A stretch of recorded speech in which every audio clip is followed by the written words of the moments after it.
This is Al Jazeera.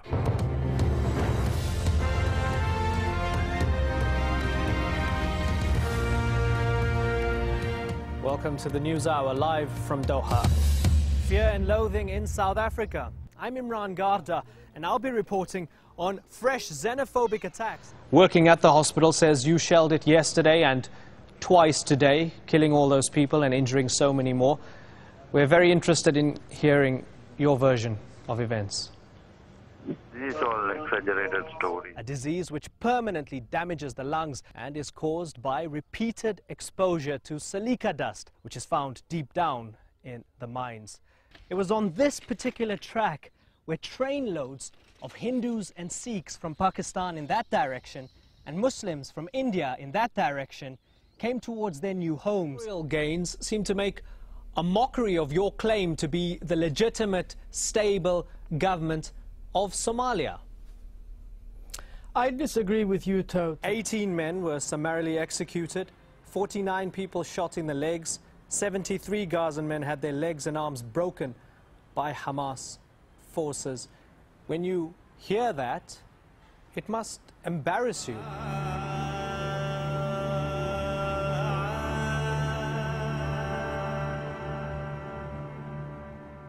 Ataturk wanted his people's principles and loyalties to lie solely with him and not with Islam.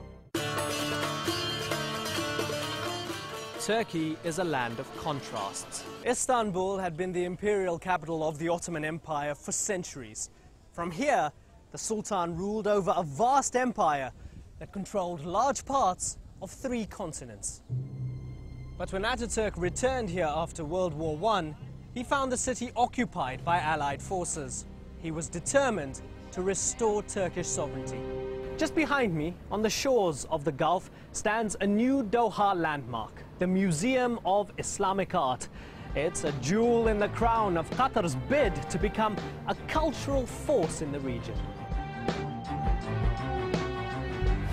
Would they be questioning the very nature of these elections? Is that November the 7th runoff a good idea? Well, thousands of people just sleeping on the road. We weren't sure whether they were smuggled in, whether they were let down by tour operators. For some time, would it not be appropriate then for the US government to maybe apologize to the people of Tunisia for supporting Zain al-Abidin bin Ali for 23 years while those elections, those sham elections occurred?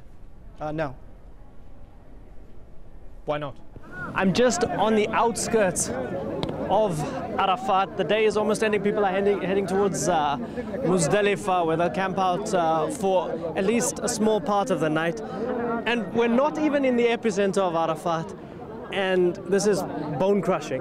It really is. Dismissed the man at the UN who was telling us of fraud long before everybody else. You fired Peter Galbraith because he said there was fraud and that you and the UN were covering up the voter fraud and throwing your weight and your support behind Hamid Karzai.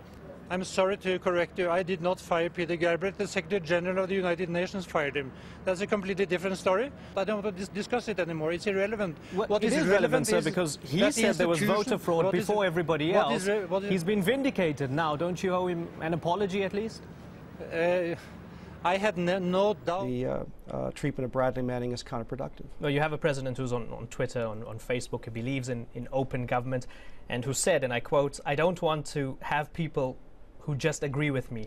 I want people around me who are continually pushing me out of my comfort zone." Isn't that a bit hypocritical when he accepts your resignation? He could have called you and said, "PJ, please stay." No, you're in the West Bank. Help us understand how these illegal settlements affect the lives of Palestinians there in a practical sense. That's it from all of us for now. Weather update is to tune in for that, and we'll see you next time. Bye-bye.